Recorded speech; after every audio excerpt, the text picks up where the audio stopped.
এই পাখিটা একবার যখন শূন্যে উড়াল দিতে শুরু করে টানা 8 মাস উড়ন্ত অবস্থায় শূন্যে থাকে। হামিংবার্ড নামে একটা পাখি আছে নর্থ আমেরিকাতে, নাম শুনে থাকবেন, পৃথিবীর সবচেয়ে ছোট্ট পাখি। এটার প্রাপ্ত বয়স যখন হয় মাত্র 3 ইঞ্চি এটার সাইজ হয়। এই পাখিটা পৃথিবীর সব পাখি সামনের দিকে উড়ে। এই পাখি সামনে যেমনি উড়ে অ্যাট দ্য সেম টাইম পিছনের দিকে উঠতে পারে। এই পাখিটা তার প্রতি সেকেন্ডে টানা ঝাপটায় 80 বার। এজন্য আল্লাহ বলে কেউ না দেখলেও একজন দেখে, তিনি কে?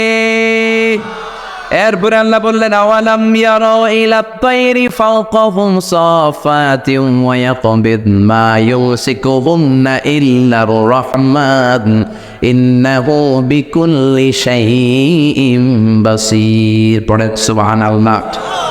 আল্লাহ বলে মানুষগুলো কেমন করে নাস্তিক হয়, এত এত নিদর্শন আমি কোরআনের মধ্যে সূরা মুলকের মধ্যে রেখে দিলাম। এগুলো জানার পরে, পড়ার পরে, বোঝার পরে কেমন করে মানুষগুলো নাস্তিক হয়। মানুষগুলো কি পাখির দিকে তাকায় না? আওয়ালাম ইয়ারাউ ইলা তায়র ফাওকাহুম সাফাতিন ওয়া ইয়াকবিদনা, যেই পাখিগুলো ডানা মেলে বেড়ায় আবার ডানা ঝাপটায়, পাখির দিকে যদি কেউ নজর করে তাকায়, পাখি নিয়ে যদি গবেষণা করে, ও আর জীবনে নাস্তিক থাকতে পারে?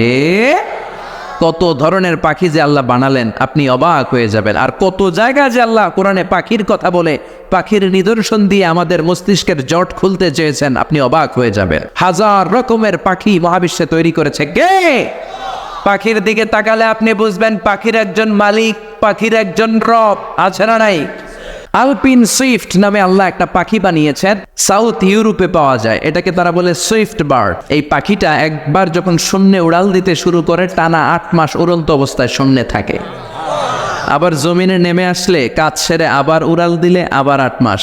হামিংবার্ড নামে একটা পাখি আছে নর্থ আমেরিকাতে, নাম শুনে থাকবেন, পৃথিবীর সবচেয়ে ছোট্ট পাখি। এটার প্রাপ্ত বয়স যখন হয় মাত্র 3 ইঞ্চি এটার সাইজ হয়। এই পাখিটা পৃথিবীর সব পাখি সামনের দিকে উড়ে। এই পাখি সামনে যেমনি উড়ে অ্যাট দ্য সেম টাইম পিছনের দিকে উঠতে পারে। এই পাখিটা তার প্রতি সেকেন্ডে টানা ঝাপটায় 80 বার। কয়বার? আপনি 1 সেকেন্ডে আপনার 2 হাত ঝাপটাতে পারবেন কয়বার? কথা কয় না। আমি 5টা ঝাপটাই মারতেই তো আমার 1 সেকেন্ড শেষ, কিন্তু এই পাখিটা 1 সেকেন্ডে ডানা ঝাপটাতে পারে 80 বার। সুবহানাল্লাহ কইতে মন চায় না? হোমাবার্ড নামে একটা পাখি আছে, যেই পাখি উড়ন্ত অবস্থায় ডিম পেড়ে দেয়, আর ওই ডিম জমিনে পড়ার আগেই ডিম ফুটে বাচ্চা বের হয়ে ওই বাচ্চা উঠতে শুরু করে দেয়।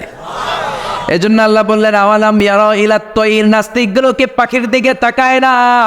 পাখি কেমন করে ডানা ঝাপটায়, কেমন করে ফ্লাই করে, কেমন করে টেক অফ করে, কেমন করে ল্যান্ডিং করে। পাখির ভেতরেও আমি আল্লাহর নিদর্শন আছে না নাই? পাখি নিয়ে গবেষণা করলে কেউ নাস্তিক থাকতে পারে না, কারণ পাখি, একে আরবিতে বলে আত-তায়র, আর বিমানকে আরবিতে কি বলে? তাইর, তায়রান, সেম থিং। পাখি আরবি যা, বিমান আরবিও তা।